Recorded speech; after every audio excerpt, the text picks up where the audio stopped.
Well, it's pretty crazy. Dylan and I started talking about what videos should be shot today, how many we need to shoot, and he brought up July deer chores, and it's always amazing how fast the time flies.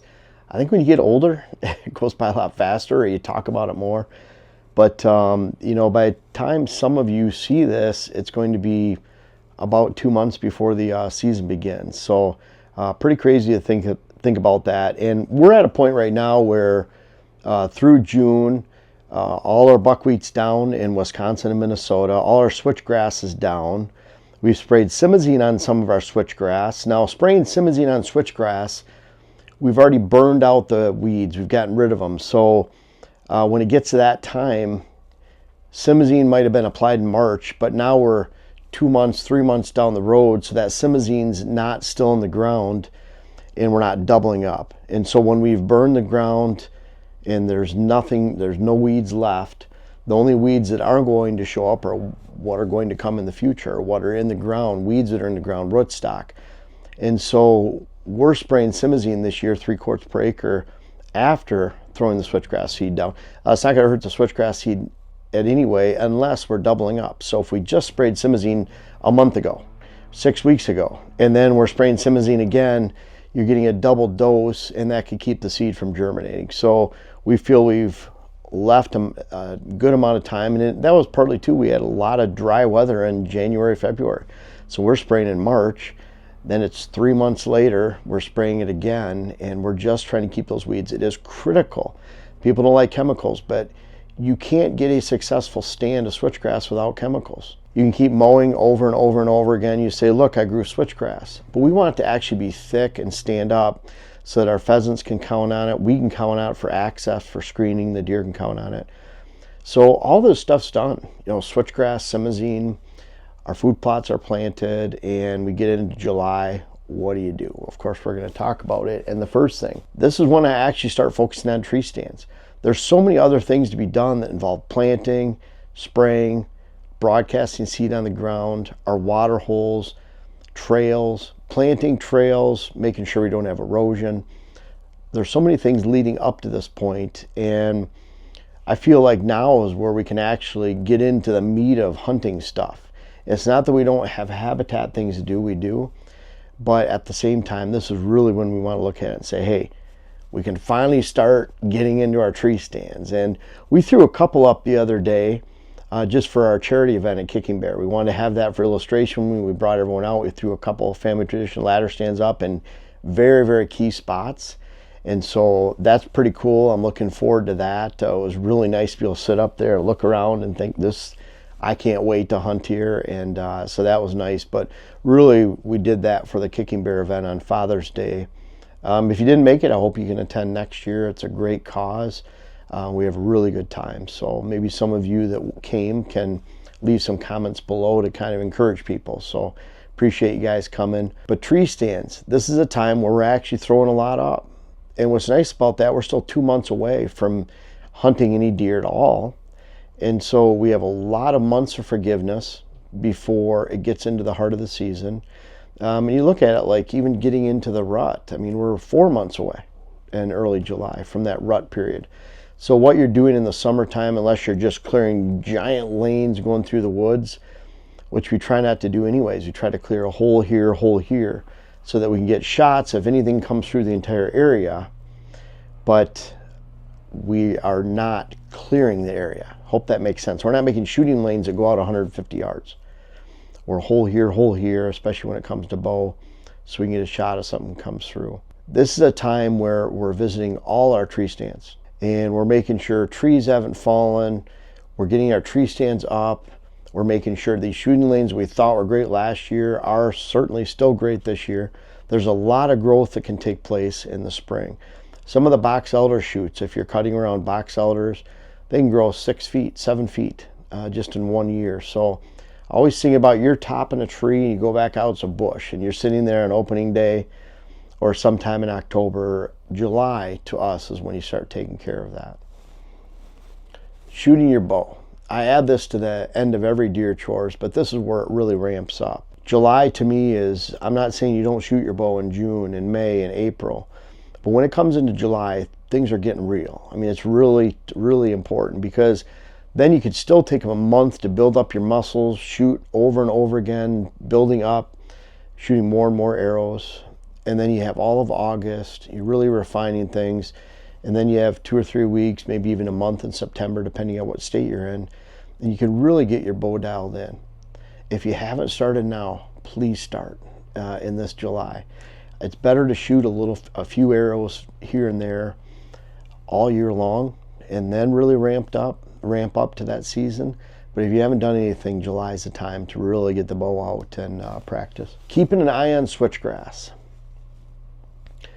We talk about frost heating switchgrass. We talk about maintaining switchgrass that's been there 2 years or more. So all different ways to look at your switchgrass right now. But if it's new, go out there and look at it. Look and see where the weed height is compared to the switchgrass. If your weed height on new switchgrass is taller than the switchgrass, you need to mow that down to the level of the switchgrass so that the switchgrass can get just as much sun as the weeds. Because eventually, if you allow your weeds to take over, it shades out the switchgrass and it kills it. Doesn't matter what it is. You know, people have talked about planting screening blend with switchgrass. Very bad idea, because if you have enough of that makes an actual screen of whether it's sorghum, Egyptian wheat, whatever it might be. We have our deer fence that we sell. But if you have enough of that makes a screen, it's going to completely shade out your switchgrass and kill it. If you have enough open sunlight where you have switchgrass that can be viable and grow and still get sun within that screening, then you don't have an annual screening. You don't actually have a screen. The switchgrass will take over in the future eventually, but don't ever count on you can mix the two. And you know, sometimes you can have 5-10% success. You can't say never, but I wouldn't hang my hat on 5 or 10%. The switchgrass can't be shaded. This is a time where you mow on new switchgrass. I encourage that mostly. I think you can get away with a specific amount of 2,4-D for broadleaves, for example. But the problem is a lot of people overspray and then they just completely nuke out their switchgrass. In year 2 of growing season of switch, that's where you have more options. You can mow in May before fawn drop, nesting, all that kind of stuff. Get your weeds to the even level of switch. You'll have weeds that grow fast to begin with, and then switchgrass grows faster a little bit later. Some of the broadleaves, for example, you can just mow that to give it an even playing field in May and let it go and see what happens. See what happens, meaning when you get into June and especially July, if you have broadleaves present, you can spray 1 pint per acre of 2,4-D and do not double up. If you put too much 2,4-D on your switchgrass, you'll burn the leaves and stop it from growing. So you don't want to do that when it's 2 years old or older. If it's young in that first year, it's easy to kill it. I've done that. I've actually sprayed too much 2,4-D on existing switchgrass and had black spots, and it limits the growth. It stops the growth for the year, comes back the following year. But it's unnecessary. You just need to spray the exact amount and no more or no less. Foxtail is another very invasive weed that comes into switchgrass. That takes quinchloric, 5 to 7 ounces, and no more than that per acre. I always talk about per acre. Again, and we'll just repeat this because it's important, but sprayers. You can never say ounces per gallon, because we don't know how many gallons it takes for your machine and sprayer setup to actually cover an acre. Does it take 16 gallons per acre? Does it take 9? Who knows? But you can't just say ounces per gallon, because obviously in someone's sprayer that could be several ounces more per acre, because it takes them more gallons to cover an acre. I hope that makes sense. Where someone else it's less. So that's more for spot spraying and more for small machines. But when it comes to actually professional food plot spraying, you need to know per acre and leave it at that. How much does it take for your machine to cover an acre, whatever spray? The water is just the catalyst, just to deliver the chemical to the weeds and kill them. Doesn't matter if you add 2 quarts per acre of glyphosate to 9 gallons of water or 18 gallons of water. It's the same level of success for killing the weeds. You just use more water or less. So you need to figure that out, not ounces per gallon. But really keep an eye on your switchgrass. That second year, spray quinchloric if you have to get rid of foxtail, 5 to 7 ounces. If it's 2,4-D and broadleaf, then you want to use 1 pint per acre. And then of course you can mow. Once you have a successful stand, it's growing well, you can mow, but you never want those weeds to persist in your switchgrass because it'll shrink the stem diameter and it'll drastically decrease the height. That's why a lot of times switchgrass in quote pheasant mixes, for example, where there's switchgrass at 1.5 pounds per acre, we recommend 8. Let's say you have 1.5 pounds per acre, 2 pounds, and it's within a mix, then those bigger grasses in there, Indian grass, big blue stem, can actually shade out the switch and kill it. Just because it's grass doesn't mean it won't shade it out and kill it. So really keep an eye on your switchgrass, and then watering trees. You know, even from the nursery, we got some trees around the house here. Said they had a story last year, someone put in $25,000 worth of trees. Almost all of them died, and then they're back there this year, and the guy said, well, I had to water. And don't be that person. Of course you have to water. And they give watering instructions. I think they told us 25 gallons per tree. And at first it was every other day for, I believe, 2 weeks, maybe even a month. And then because of our drought, we had to do it at least 2 to 3 times a week after that. And we saved them. We actually were high-fiving this spring because the big trees made it through. But even our little trees, from big rock trees and the cuttings, you put them in the ground, you have landscaping matting. We actually, with 2 months of drought last year, we actually watered about 12 times, 5 gallons per cutting, times almost 200 in 12 different locations around the farm. It took almost 2 days to water. So planting trees is a commitment. And you got them in. That's a big portion of it. You purchased them. You've already paid the money. Might as well start taking care of them. And we've been very fortunate this year. We've had rain upon rain. Completely the opposite of last year. So we haven't had to water this year. But I know when we get into July, we'll have some type of drought and we'll have to consider watering. Even if we had a great May and a great June, if you have 3 weeks of drought in July, you're going to have to water your trees. So make sure you keep an eye on that. You'll really thank yourself the second, third year, fourth year when you have successfully established trees and shrubs and they make it, and all that effort will be worth it. You don't have to start over and waste 2 years of time and get it done right. Make sure you water them. Now, narrowing down your buck strategy, this is what's really cool. Whether by trail camera or summer scouting, sitting on the edge of the fields like we used to do, lawn chairs, pop, soda, we still drive all around the area and look in fields with binoculars. We know within a pretty high percentage what bucks are alive, especially our target bucks. We have Junior right now, maybe Shorty, or Ocho. They're alive. Ocho and Junior for sure. And so I'm narrowing down the strategy not by, well, we're seeing them here during the summer. That does nothing. I'm looking at it. We know these bucks are alive. That's the biggest step. We know what they look like. We're applying it to the strategy, and we're applying it to their movements from last year during the fall. So where those bucks were at during the fall, they'll repeat those patterns. And it's pretty cool because if you've been hunting the same area, public or private land, for a while, when you have a mature buck in an area, he repeats those patterns. And so you just have to know he's alive. You can relate it to patterns of previous bucks or that individual buck. And July is that time to start with tree stands and knowing exactly what bucks are alive, narrowing down your hunt plans for this fall. Then finally, weed concerns in food plots. Now this is a big one. You know, food plotting is not an exact science. You have to be able to read the conditions. You have to be able to look at your food plots and say, boy, that weed is starting to overtake my plots. What do I do? You know, a lot of times we're putting in buckwheat for the summer. We have approximately, we have over 20 acres of food plots between Wisconsin and Minnesota, about 20 and a half, 21, right around there. We have 6.5 acres of corn. So let's say we have 15 acres of buckwheat growing right now. If I go to a buckwheat planting, and we plan to let that buckwheat go till about August 1st, And then we'll use our Packer Max, crush it, spray it, plant other seeds, and we'll get our fall crops in, which is crazy to think that's only about 6 weeks away from when we're filming this, 5 weeks right around there.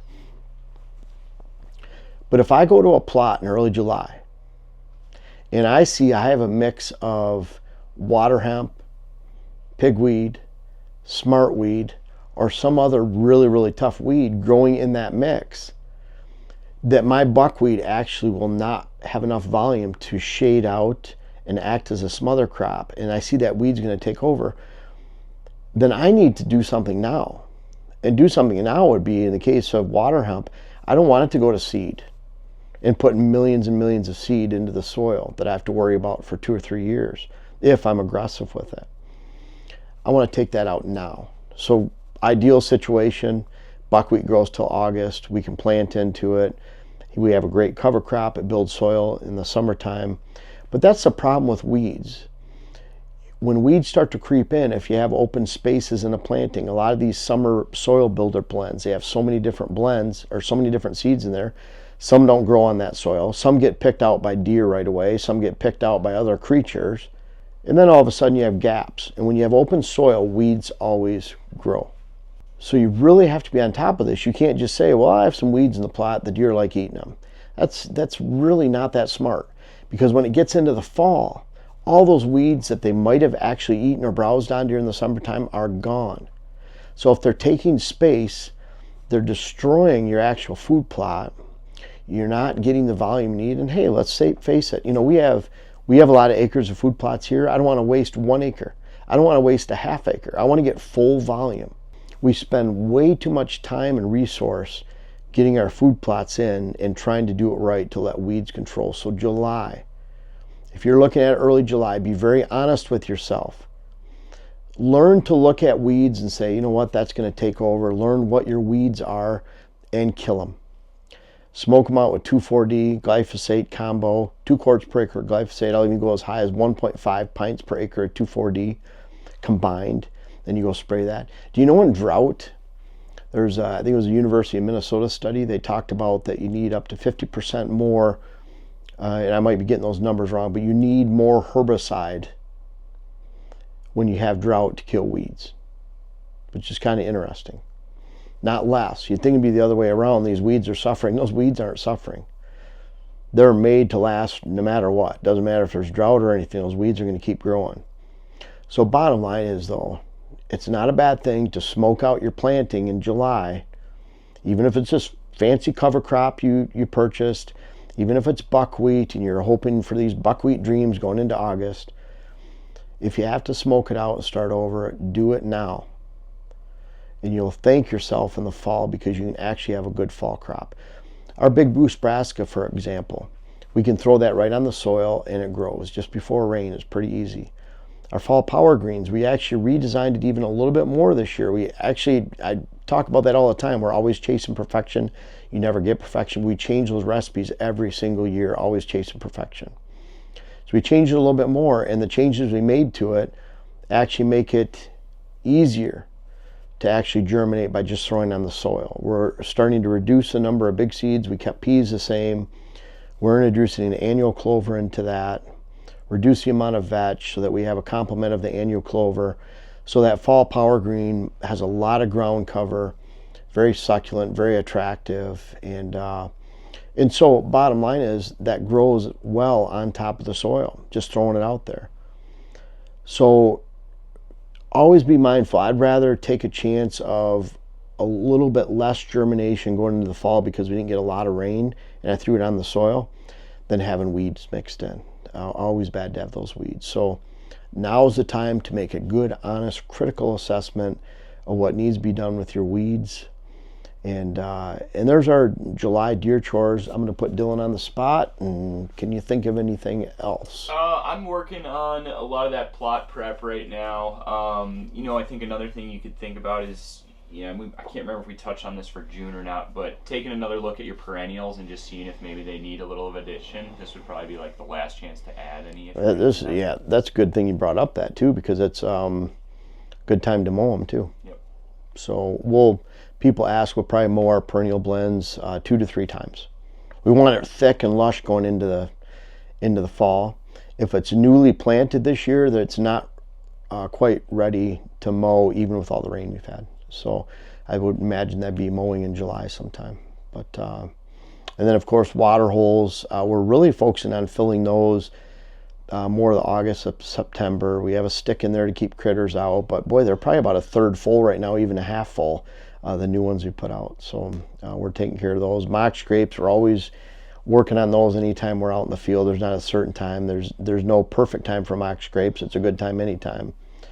So hope you enjoy these July deer chores, and you're on your list, and the season is coming in hot, and we can't wait. And I hope you're prepared, or as prepared as we are.